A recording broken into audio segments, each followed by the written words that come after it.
Hello दोस्तों, स्वागत है आपका एएस स्टडी में। दोस्तों आज हम आप लोगों के लिए भारतीय संविधान से रिलेटेड टॉप 50 क्वेश्चन के सीरीज को लेकर आए हैं। दोस्तों ये क्वेश्चन पिछले 15 सालों से बार बार परीक्षाओं में पूछे जाते हैं। आप किसी भी एग्ज़ाम की तैयारी कर रहे हैं तो आपके लिए यह वीडियो बहुत ही हेल्पफुल होने वाला है।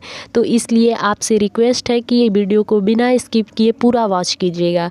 दोस्तों यदि आपको ये वीडियो थोड़ा भी हेल्पफुल लगे तो प्लीज़ इसे लाइक, शेयर और सब्सक्राइब कर दीजिएगा।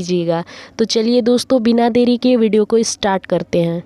पहला क्वेश्चन है, भारतीय संविधान सभा की संघीय शक्ति समिति के अध्यक्ष कौन थे? तो इसका राइट आंसर होगा ऑप्शन डी, संघीय सभा समिति के अध्यक्ष पंडित जवाहरलाल नेहरू थे। अगला क्वेश्चन है, भारतीय संविधान सभा की प्रारूप समिति के अध्यक्ष कौन थे? तो इसका करेक्ट आंसर हो जाएगा दोस्तों option C, doctor Bhimrao Ambedkar. अगला क्वेश्चन है, संविधान सभा में सभी निर्णय किस आधार पर लिए गए? तो इसका करेक्ट आंसर होगा ऑप्शन डी, सहमति और समायोजना। अगला क्वेश्चन है, भारतीय संविधान सभा में महिला सदस्यों की कुल संख्या कितनी थी? तो महिला सदस्यों की कुल संख्या संविधान में 15 थी। तो इसका करेक्ट आंसर हो जाएगा ऑप्शन डी। अगला क्वेश्चन है, संविधान निर्मात्री सभा में झंडा समिति के अध्यक्ष कौन थे?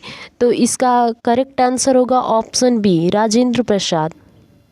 अगला क्वेश्चन है, भारतीय संविधान में सम्मिलित किस भाषा के लिए 2011 तक ज्ञानपीठ पुरस्कार नहीं दिया गया था? तो इसका सही आंसर होगा ऑप्शन बी, सिंधी भाषा के लिए ज्ञानपीठ पुरस्कार नहीं दिया गया था। अगला क्वेश्चन है, भारतीय संविधान में 9वीं अनुसूची परिवर्धित हुई। तो इसका करेक्ट आंसर होगा ऑप्शन ए, प्रथम संशोधन द्वारा 9वीं अनुसूची को परिवर्धित किया गया। अगला क्वेश्चन है, संविधान पांडुलेखन समिति का निम्न में से कौन सदस्य नहीं थे? तो इसका सही आंसर होगा ऑप्शन डी, जवाहरलाल नेहरू। अगला क्वेश्चन है, किस दिन से संविधान सभा का अंतरकालीन संसद के रूप में आविर्भाव हुआ? तो 26 जनवरी 1950 को हुआ था। तो इसका करेक्ट आंसर हो जाएगा ऑप्शन सी। अगला क्वेश्चन है, भारतीय संविधान की प्रस्तावना पर किस क्रांति का प्रभाव नहीं झलकता है? तो चीन की क्रांति जो कि 1912 में हुई थी। तो इसका करेक्ट आंसर होगा ऑप्शन डी। अगला क्वेश्चन है, भारत के संविधान का निर्माता किसे माना जाता है? तो इसका करेक्ट आंसर होगा ऑप्शन बी, BR अम्बेडकर। अगला क्वेश्चन है, उच्चतम न्यायालय ने संविधान के मूल ढांचे का सिद्धांत किस वाद में प्रतिपादित किया था? तो इसका करेक्ट आंसर होगा ऑप्शन सी, केशव भारती बनाम केरल राज्य। अगला क्वेश्चन है, संविधान सभा के कितने उपस्थित सदस्यों ने संविधान पर हस्ताक्षर किए? तो इसका करेक्ट आंसर होगा ऑप्शन बी, 284 लोग। अगला क्वेश्चन है, जिस संविधान सभा द्वारा भारत के संविधान का अधिनियमन किया गया उसके सदस्य कौन थे? तो विभिन्न प्रांतों के विधान सभाओं द्वारा नामित किया गया था। तो इसका करेक्ट आंसर होगा ऑप्शन सी। अगला क्वेश्चन है, संविधान के किस भाग में संविधान संशोधन की प्रक्रिया का उल्लेख है?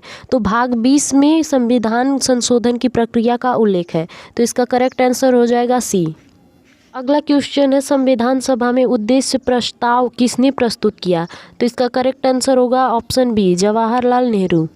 अगला क्वेश्चन है, दल बदल के आधार पर निर्वाचित सदस्यों की अयोग्यता संबंधित विवरण संविधान की किस अनुसूची में दिया गया है? तो 10वीं अनुसूची में दिया गया है। तो इसका करेक्ट आंसर होगा ऑप्शन सी।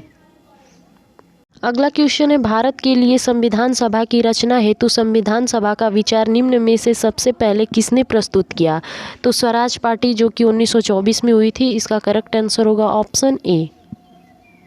अगला क्वेश्चन है, संविधान सभा अंतिम रूप से किस दिन आखिरी बार मिली? तो इसका करेक्ट आंसर होगा ऑप्शन सी, 24 जनवरी 1950 को।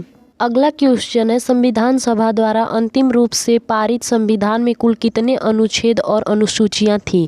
तो इसका करेक्ट आंसर होगा ऑप्शन सी, 395 अनुच्छेद और 8 अनुसूचियां थीं। अगला क्वेश्चन है, संविधान सभा के प्रारूप समिति में सदस्यों की संख्या कितनी थी? तो सदस्यों की संख्या 7 थी। इसका करेक्ट आंसर होगा ऑप्शन बी। अगला क्वेश्चन है, निम्नलिखित में से राष्ट्रपति किसकी नियुक्ति नहीं करते हैं? तो राष्ट्रपति मुख्यमंत्री की नियुक्ति नहीं करते हैं। इसका करेक्ट आंसर हो जाएगा ऑप्शन ए। अगला क्वेश्चन है, किसी भी विधि के लिए सर्वोच्च न्यायालय से परामर्श मांगने का अधिकार है? तो इसका करेक्ट आंसर होगा ऑप्शन ए, राष्ट्रपति को। अगला क्वेश्चन है, भारत में लोकसभा किसका प्रतिनिधित्व करता है? तो भारतीय जनता का। तो इसका करेक्ट आंसर होगा बी। अगला क्वेश्चन है, संविधान में दोनों सदनों की संयुक्ति बैठक का प्रावधान किस अनुच्छेद में है? तो 110वें अनुच्छेद में है। इसका करेक्ट आंसर होगा बी। अगला क्वेश्चन है, 106वां संविधान संशोधन और 111वां संविधान संशोधन क्रमशः किससे संबंधित है? तो सहकारी समिति से संबंधित है। इसका करेक्ट आंसर होगा डी। अगला क्वेश्चन है, संविधान का अनुच्छेद 123 किससे संबंधित है? तो राष्ट्रपति के अध्यादेश से संबंधित है। इसका करेक्ट आंसर होगा ए। अगला क्वेश्चन है, निम्नलिखित में से संविधान का कौन सा भाग संशोधित नहीं किया जा सकता है?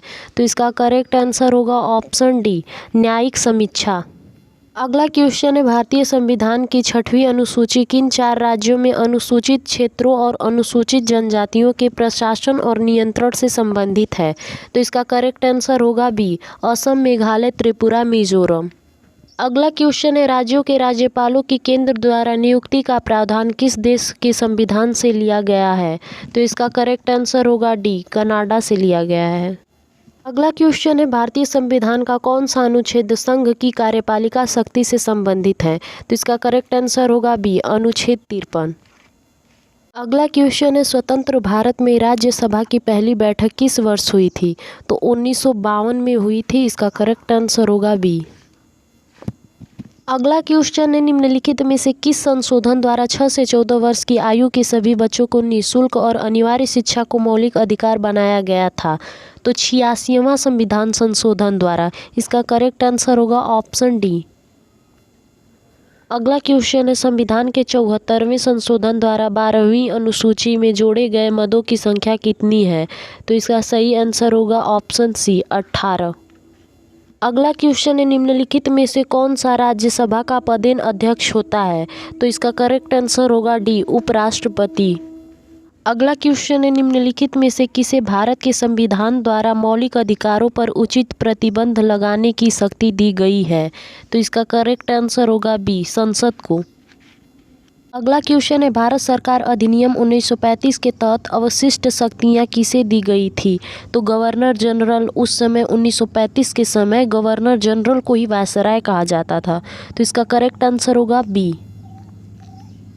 अगला क्वेश्चन है, किस मामले में सर्वोच्च न्यायालय ने कहा कि प्रस्तावना में संशोधन किया जा सकता है? तो इसका करेक्ट आंसर होगा सी, केशवानंद भारती केस।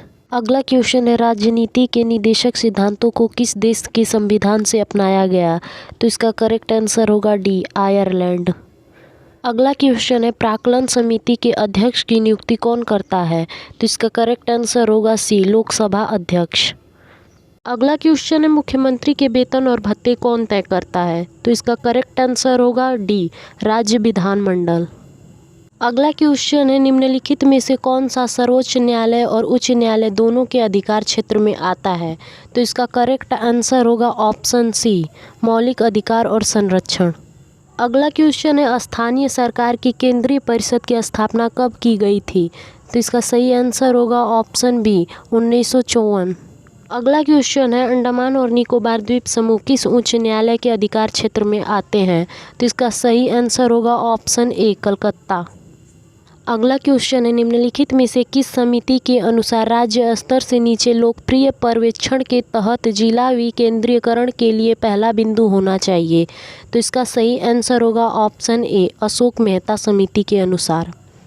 अगला क्वेश्चन है, भारत के वित्त आयोग का गठन कौन करता है? तो इसका सही आंसर होगा ऑप्शन ए, राष्ट्रपति करता है। अगला क्वेश्चन है, राज्य के महाधिवक्ता को हटाने का अधिकार किसे है? तो इसका करेक्ट आंसर होगा ऑप्शन सी, राज्यपाल को। अगला क्वेश्चन है, किस वर्ष भारत सरकार ने शास्त्रीय भाषा नामक भाषाओं की नई श्रेणी बनाने का निर्णय लिया? तो इसका करेक्ट आंसर होगा ऑप्शन सी, 2004। अगला क्वेश्चन है, एंग्लो इंडिया समुदाय के लाभ के लिए शैक्षिक अनुदान के संबंध में संविधान के किस अनुच्छेद में विशेष प्रावधान है? तो इसका करेक्ट आंसर होगा ऑप्शन बी, अनुच्छेद 337। अगला क्वेश्चन है, निम्नलिखित में से किसे केंद्रीय सतर्कता आयुक्त को हटाने का अधिकार है? तो इसका करेक्ट आंसर होगा ऑप्शन सी, राष्ट्रपति।